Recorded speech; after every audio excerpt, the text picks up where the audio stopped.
उस बूढ़े को ज़मीन खा गई थी या आसमान, कोई पता नहीं था। दिन गुजरे, हफ्ते गुजरे, यहाँ तक के 3 महीने गुजर गए। गांव वाले जहाँ पे दुखी थे वहीं पे खौफजदा भी थे, लेकिन उसका बेटा और उसकी बीवी वो भी रो धो के चुप कर गए थे। और वहीं पे एक साथ छोटा सा और गांव, जहां पे 2 मियां बीवी और उनका बेटा रहता था। अब मौसम बदल चुका था, सर्दियां शुरू हो चुकी थी। ये एक सर्दियों की सर्द शाम थी।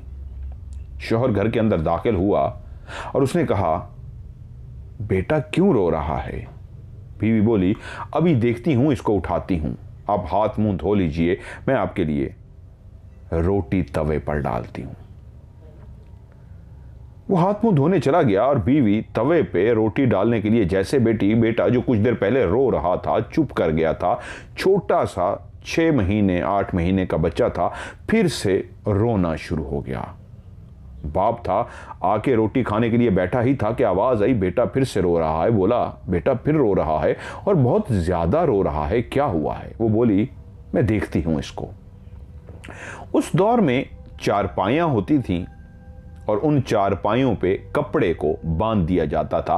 वो झूला होता था, बच्चों को सुलाने के लिए झूला बनाया जाता था कि जब बच्चे रोते थे, उनको नींद नहीं आती थी, तो वो पाँव से या हाथ से उसको हिलाते रहते थे और बच्चा उस झूले के अंदर लेटा लेटा सो जाता था। आज भी चोलिस्तान में, आज भी छोटे छोटे गांव में इसी तरह का ही कपड़ा बांधा जाता है। चारपाई के एक सिरे पे, एक कपड़े के एक सिरे को एक साइड पे बांधा जाता है, दूसरे सिरे पे बांध के बच्चे को उसके बीच में लिटा लिया जाता है और वो एक बच्चे का झूला बन जाता है। वो बच्चा अपने झूले में अभी भी रोए जा रहा था, बाप से खाना नहीं खाया जा रहा था। यहां तक कि मियां बीवी ने खाना खा लिया और बीवी जो अब बार बार शौहर से कह रही थी, बस मैं अभी देखती हूं, मैं अभी उसको देखती हूं। जब वो दोनों खाना खा चुके तो बीवी अपनी जगह से उठी और सीधा बच्चे के पास पहुंची। झूले से उसने बच्चे को उठाया, उसको चुप कराने की कोशिश की। मां की आगोश में जाते ही बच्चा अमूमन चुप कर जाता है, लेकिन वो था कि रोए जा रहा था। वो उसको चुप कराने की कोशिश कर रही थी, उसको दूध पिलाने की कोशिश कर रही थी, लेकिन बच्चा था कि चुप करने का नाम ही नहीं ले रहा था। बच्चा रोए जा रहा था, बिल्कुल नहीं समझ आ रहा था क्या हुआ है। फिर शौहर उठा, बीवी के पास गया और कहा, क्या हुआ है, चुप क्यों नहीं कर रहा? उसने कहा, पता नहीं, मैं दूध पिलाने की कोशिश कर रही हूं, दूध नहीं पी रहा, जितना भी चुप कराने की कोशिश कर रही हूं, अल्लाह खैर करे, क्या हुआ है? उन्होंने बच्चे को चारपाई पे लिटा दिया। क्या हुआ है, देखें इसको। तो वो मासूम बच्चा रोते रोते अपना हाथ कान के करीब लेके जाता। मासूम था, बता तो नहीं सकता, लेकिन शायद बच्चे जिस तरह इशारा करते हैं जैसे उसके कान में दर्द हो, इस अंदाज में महसूस हो रहा था। तो बीवी ने कहा, मुझे लगता है इसके कान में दर्द है, रुको मैं इसकी दवाई लेके आती हूं। उस दौर में उनके घरों से चंद ही घरों के फासले पे 7-8 घरों के बाद एक घर था जहां पे एक दाई अम्मा रहती थी। उस वक्त बच्चों की जो डिलीवरी होती थी, बच्चों की पैदाइश होती थी, वो दाई के हाथों होती थी। वो जो उस दाई अम्मा थी, वो बच्चों के रोने को, बच्चों के मिजाज को और बच्चों के कान में दर्द हो, बच्चों के पेट में दर्द हो, इस तरह की वो दवाइयाँ भी बना के रखती थी। गांव में कोई प्रॉपर हकीम तो था नहीं, तो वही एक दाई अम्मा ही थी जो इस तरह के चीज़ें मौजूद होती थीं और लोग अपने बच्चों के इलाज के लिए उसी के पास जाते थे। अमूमन बड़ों को भी कोई इस तरह की परेशानी लाहक होती तो सर में दर्द, पेट में दर्द, कान में दर्द, तो वो उसी के पास जाते। उसने कहा, मैं दवाई लेके आती हूँ, तुम ज़रा बच्चे का ख्याल रखो। क्योंकि एक रात का टाइम था और किसी के घर जाना था, एक औरत के पास जाना था, तो इसलिए शौहर की बजाय बीवी चली गई। लेकिन जैसे ही बीवी बाहर निकली तो बाहर कुत्तों का भौंकने की जोर जोर से आवाजें आनी शुरू हो गईं। सर्दियों की रात वैसे भी एक इंतहाई खामोश रात होती है। सर्दियों का अंधेरा अपने अंदर एक खौफ रखता है। सर्दियों के अंधेरे में कोई भी रात के टाइम आप बाहर निकलें, धुंध सी हो छाई हुई होती है, सिर्फ एक कुत्ते ही होते हैं जो भौंकने पे एहसास दिलाते हैं हाँ यहाँ कोई जानदार रहता है, वरना भैंस, बकरी, गाय, भेड़ खामोशी से दबक के अपने अपने घर पे होते हैं। गांव के अंदर फिरने वाले जो आवारा कुत्ते होते हैं, सिर्फ उनका कभी कभी शोर सुनाई देता है, भौंकने की आवाज आती है, या दूर कहीं जंगल से, उनके गांव के बिल्कुल पास ही जंगल था, उस जंगल से कुत्तों के भौंकने की या फिर गीदड़ों के रोने की आवाज आती। सर्दियों में जहां हर तरफ खामोशी होती है, दूर जब खेतों से, दूर जंगलों से गीदड़ जोर जोर से रोते हैं, और एक नहीं 8-10 गीदड़ इकट्ठे मिलकर रोते हैं, तो दूर दूर तक ये आवाज सुनाई देती है। और ऐसा ही था, जैसे ही वो औरत घर से बाहर निकली तो गली के आवारा जो कुत्ते थे, उस गांव में रखवाली के लिए जो कुत्ते थे, रखवाली से मुराद ये होता है कि घरों में लोगों ने पाले नहीं होते, गांव के भी कुछ कुत्ते थे, तो वो जोर जोर से भौंकना शुरू हो गए। लेकिन गांव में रहने वाले लोग उन कुत्तों के आदी थे, उनसे डरते नहीं थे। पता था कि भौंकना इनका काम है, कोई बाहर का शख्स आए तो उसको काटेंगे, अपने गांव का बंदा होगा तो सिर्फ भौंकेंगे, एहसास दिलाएंगे कि हम जाग रहे हैं, रखवाली कर रहे हैं, लेकिन काटेंगे नहीं। तो बीवी जैसे ही बाहर निकली, जोर जोर से भौंकने की आवाज़ें आना शुरू हो गई। शौहर जो बच्चे को गोद में उठाए कि रात का टाइम है, मैं इसको बाहर ना लेके जाऊं, उसको बहलाने की, चुप कराने की कोशिश कर रहा था, लेकिन उस शोर की तरफ उसके भी कान गए कि कुत्ते बाहर भौंक रहे थे। वो मुतमईन सा हो गया कि रखवाली के लिए कुत्ते बाहर मौजूद हैं। वो कुछ देर बैठा रहा, बच्चे को चुप कराने की कोशिश करता रहा। बीवी जा चुकी थी दवाई लेने के लिए उस दाई अम्मा के पास। काफ़ी टाइम गुजर गया, लेकिन वो अभी तक वापस नहीं आई थी। 15-20 मिनट, 25 मिनट गुजर गए, और वो परेशान हो गया कि ये तो पास घर है, सिर्फ दवाई लेनी थी, फ़ौरन वापस आना था, और वो बातें करने में लग गई है। इसको समझाया भी था कि बच्चा रो रहा है, कैसी माँ है, और जाके बैठ गई है। जब तकरीबन आधे घंटे के करीब ज़्यादा टाइम हो गया तो बाप से बर्दाश्त ना हुआ, और उसने बच्चे को कंबल में अच्छी तरीके लपेटा। सर्दी है, बाहर नहीं लेके जाना चाहता था, लेकिन उसने उस बच्चे को लपेट के अपने सीने से लगाया, और वो तैयार हो गया घर को बंद करके कि मैं जाऊं दाई अम्मा से पता करूं क्यों बैठ गई है बातें करने के लिए। ये तो मुसलसल बेचारा रो रहा है, चुप ही नहीं कर रहा। उसने अपने बेटे को उठाया और बाहर चल पड़ा। वो बाहर जैसे ही गली में निकला, उस गांव के अंदर हर तरफ खामोशी थी, हर तरफ वीराना था। वो कच्चे लाइन के अंदर बने हुए जो मकान थे, उनके अंदर कोई भी दिया नहीं जल रहा था, जिसका मतलब था सारे सोने के लिए लेट गए। इक्का दुक्का किसी घर के अंदर कोई दिया जल रहा था, वरना पूरा गांव सर्दियों की रात होने की वजह से घुप अंधेरे में डूबा हुआ था। वो अपने हाथ में लालटेन पकड़े ताकि इस लालटेन से मैं रास्ता देख सकूं। वो आहिस्ता आहिस्ता उस दाई अम्मा के घर की तरफ जा रहा था। बाहर हर तरफ ठंड ही ठंड थी। गांव के लोग अपनी अपनी रजाई के अंदर दबके हुए थे, अपने जिस्म को, अपने वजूद को शदीद ठंड से बचाने के लिए लिहाफ ओढ़े हुए थे। और वो चलता चलता चलता उस दरवाजे तक पहुंच गया, और जाते ही उसने दरवाजा खटखटाया। ठक ठक ठक ठक ठक ठक ठक ठक। थोड़ी देर के बाद वो दाई अम्मा खुद से बाहर आ गई, देखा और एकदम से बोली, क्या हुआ, सब खैरियत? तो बोला, हाँ जी खैरियत है, मेरी बीवी को बुलाइए। देखा, तुम्हारी बीवी कहाँ है? उसने कहा, वो आपके पास ही तो आई थी दवाई लेने के लिए, वो बैठ ही गई है, मैं उसको लेने के लिए आया हूं। उसने कहा, नहीं तुम्हारी बीवी तो यहां पे नहीं आई। क्या काम था? उसने कहा, वो दवाई लेनी थी। उसने कहा, वो फिर उसकी तरफ ना चली गई हो, वो भी कान की दवाई देती है, अंदर आओ मैं तुम्हारे बेटे को दवाई दूं। वो अंदर दाखिल हुआ, उसने उसके बेटे के कान में दवाई डाली और उसको एक दवाई पकड़ा भी दी कि बाद में इसको इस्तेमाल कर लेना, और कहा उधर जाके देख लो, तुम्हारी बीवी उधर चली गई होगी, उसके पास भी कान की दवाई है।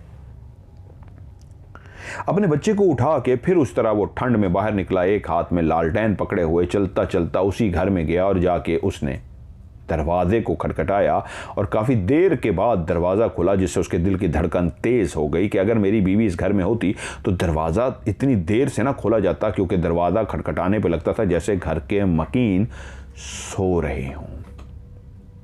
दरवाज़ा खुला और आंखों में नींद, आंखों को ऐसे मसलते हुए नींद से जागा हुआ शख्स सामने खड़ा था और अपने गांव के ही एक शख्स को देख के बोला, सब खैर है? क्या हुआ है? रात के इस पहर तुम दरवाज़ा खटखटा रहे हो, सब खैर है ना? उसने कहा मेरी बीवी आई है। उसने कहा नहीं, तुम्हारी बीवी तो नहीं आई। तो एकदम से परेशान हो गया, कहता या अल्लाह खैर करे, मेरी बीवी कहाँ गई? उसने कहा क्या हुआ है? उसने उसको पूरी बात बताई। तो उसने कहा रुको मैं 1 मिनट आता हूँ। वो भी उसी तरह अंदर गया, अपना लालटेन और डंडा लेके बाहर आ गया। अब वो फिर ढूंढना शुरू हो गए गांव के अंदर। ढूंढते ढूंढते ढूंढते पूरा गांव जाग गया, लेकिन गांव के अंदर उसकी बीवी का कोई अता पता नहीं था। बच्चा चुप कर गया था, उसके कान के अंदर दवाई पड़ गई थी, वो रोना बंद हो गया था, लेकिन गांव में किसी को भी नहीं पता था बीवी कहाँ गई। वो सब कह रहे थे वो तो इंतहाई नेक, इंतहाई पाकबाज औरत है, वो तो ऐसी औरत नहीं है कहीं जा सके अपने बच्चे को छोड़ के। लेकिन हुआ क्या है, वो सब ढूंढते रहे। आधी रात हो गई। एक औरत का मामला था, ढूंढते ढूंढते आधी रात हो गई और यहां तक कि उन्होंने कहा अब अपने अपने घरों को जाएं, हमने हर जगह पे ढूंढ लिया है, सुबह देखेंगे। वो अपनी बेटे को अपने सीने से लगाए, अपने घर तो आके बैठ गया, लेकिन परेशान था मेरी बीवी कहां गई। सुबह हो गई, गांव वाले फिर से एक दूसरे से पूछना शुरू हो गए कि बीवी का पता लगा, उस औरत का पता लगा? सबने कहा नहीं। फिर इकट्ठे हो गए, सर जोड़ लिया कि क्या हुआ है, कहां गई? तो किसी ने कहा आप लोग जानते हैं आज से 3 महीने पहले इसी तरह का एक वाकया साथ वाले गांव में भी हुआ था। वहां पे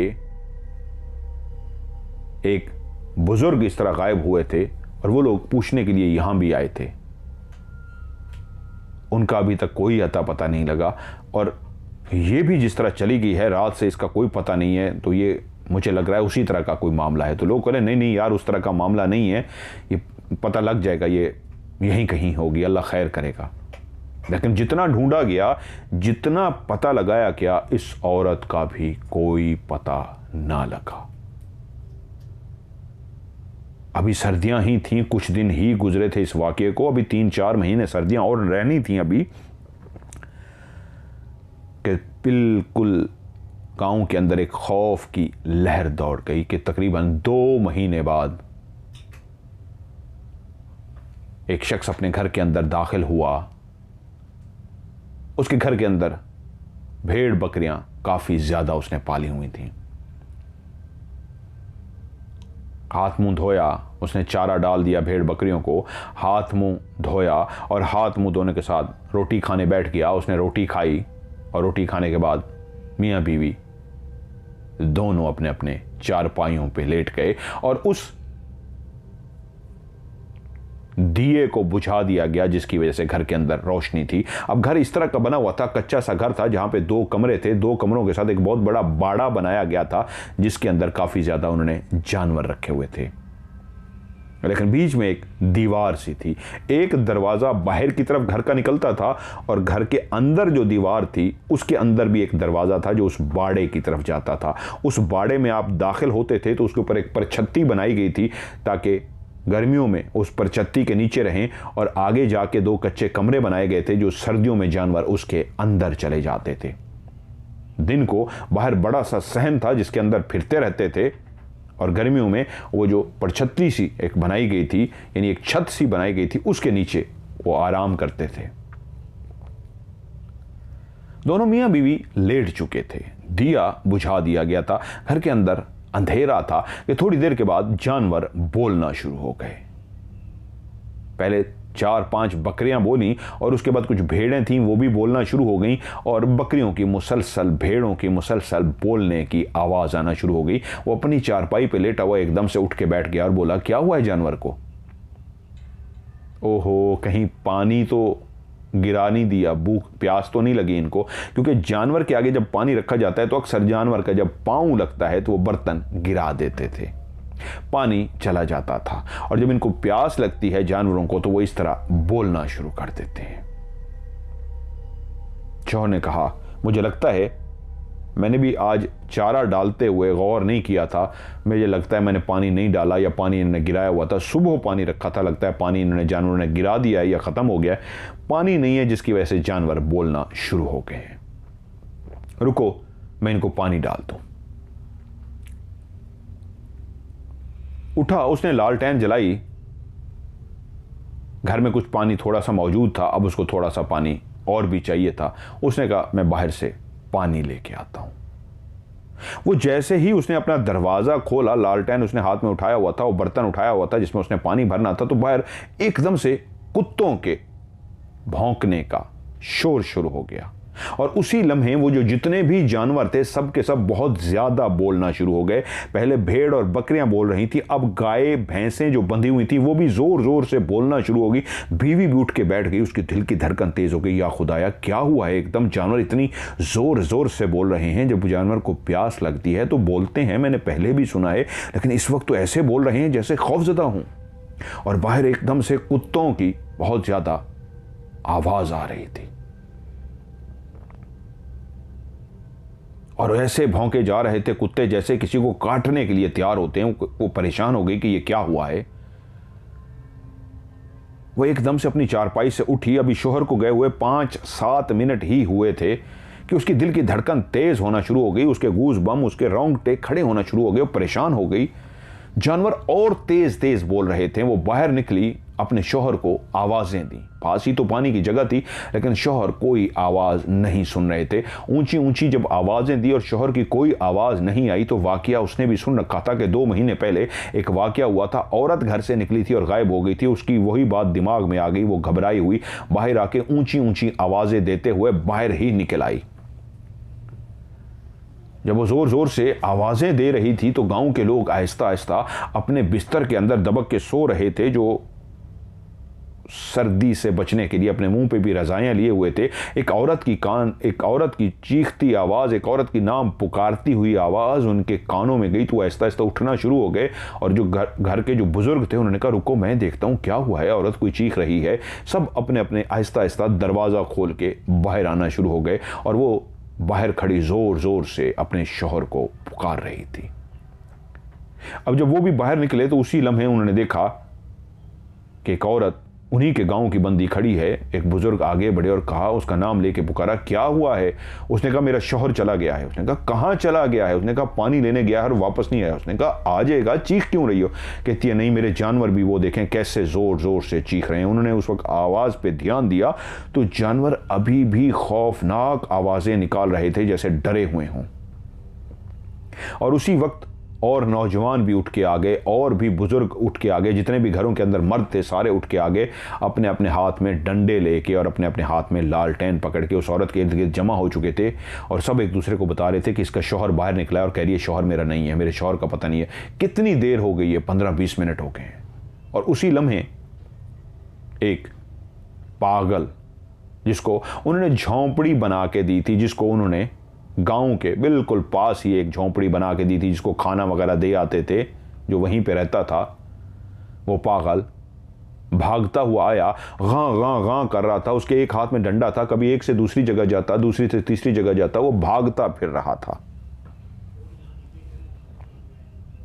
ये उसी गांव में रहता था जिस तरह मैंने कहानी शुरू की पार्ट 1 में कि ये जो एक पागल था, इसी गांव के लोगों ने उसको झोंपड़ी बना के दी थी।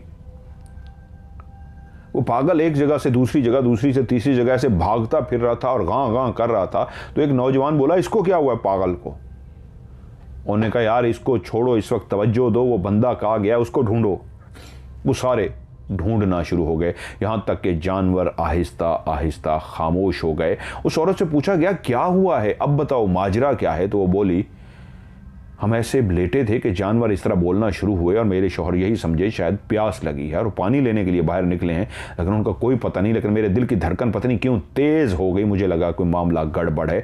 जानवर बहुत बुरी तरह डरे हुए थे, ऊंचा ऊंचा बोल रहे थे। बुजुर्गों ने कहा हाँ वो तो हमने भी उनकी आवाज सुन ली है, जानवर बहुत डरे हुए थे। तो कहते हैं लेकिन नौजवान इधर उधर से ढूंढ के वापस आ गए और कहते हैं नहीं, उसका कोई पता नहीं है, हमने सारी आवाज़ें दे दी हैं, जहाँ से पानी लिया जा सकता है, जो पानी की जगह है वहाँ पे तो हम सारे हो आए हैं, लेकिन उसका कोई अता पता नहीं है। और रहेगी बात कि वो इतनी दूर कहीं क्यों जाएगा, पानी ही लेने के लिए बाहर से, घर से बाहर निकला था तो पानी ही लेगा, तो हमने हर जगह को छान मारा है, वो नहीं है। तो एक नौजवान बोला, ये पागल क्या कर रहा है, मुझे लगता है इसी की कार्रवाई है, इसी पागल ने कुछ किया है, मैं 1 मिनट इसको पकड़ता हूं। क्योंकि अभी भी वो पागल हूं गां करते हुए एक जगह से दूसरी जगह जा रहा था। तो एक बुजुर्ग ने कहा, क्या हो गया है, अकल को हाथ मारो, उस पागल को क्या करना है, उसके मुट्ठियां ही आज तक नहीं खुल सकी, वो किसी को क्या पकड़ेगा, रहने दो, छोड़ो इसको।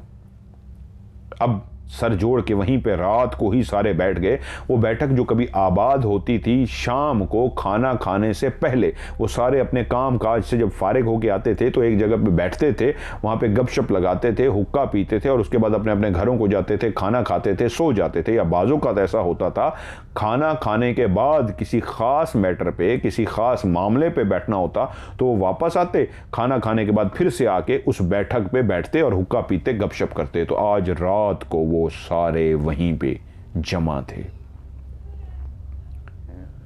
ये उस गांव का दूसरा वाकया था।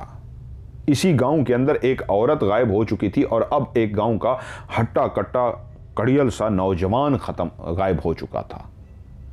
और तीसरा वाकया जो उन्होंने सुना था वो एक गांव का बुजुर्ग था, सर जोड़ के बैठे थे कि ये क्या हुआ है, क्या करें, ये क्या समझ नहीं आ रही। काफ़ी सोचो विचार की, लेकिन इसका कोई हल तो था नहीं। निशिस्त बर्खास्त हुई, वो सारे उठे कि इसको देखते हैं, सुबह ढूंढने की कोशिश करते हैं, खुदा खैर करेगा। सुबह हो गई, ढूंढा गया, हर जगह पे ढूंढा गया, लेकिन उसका कोई पता ना चल सका। उसी गांव में फिर एक बच्चा रात को पेशाब करने के लिए बाहर निकला, बाथरूम तो होते नहीं थे घरों के अंदर, बाहर जाना पड़ता था, वो भी इसी तरह गायब हो गया। फर्क सिर्फ ये था, घर वाले कुत्तों के भौंकने की आवाज़ सुनते थे, एक शोर सा सुनते थे और बंदा गायब हो जाता था। और जब वो बच्चा भी गायब हो गया तो उसके बाद गांव वालों ने फैसला किया कि मुसीबत आ पड़ी है, अब कोशिश करो कोई भी अकेला रात के टाइम बाहर मत जाए। अब क्योंकि उस बच्चे के बाद एक वाकया नहीं हुआ था, उस बच्चे के बाद भी मजीद 3-4 वाकयात हो गए थे। तो उस गांव वाले इतना खौफजदा हो गए थे, उन्होंने फैसला किया कि अब हम इकट्ठे होकर रात को वॉशरूम जाना होगा, तो एक दूसरे को आवाज़ें दे के जगाओ और 5-6 की सूरत में जाओ, अकेले कोई नहीं जाएगा। और ऐसा ही उन्होंने किया। लेकिन खौफनाक बात यह थी कि इस गांव के 6-7 इस तरह के वाकयात हो चुके थे कि शदीद सब के सब खौफजदा थे कि ये क्या मुसीबत है, इस गांव को किसकी नज़र लग गई है कि गांव के अंदर कोई शख्स बाहर निकलता और वो गायब हो जाता।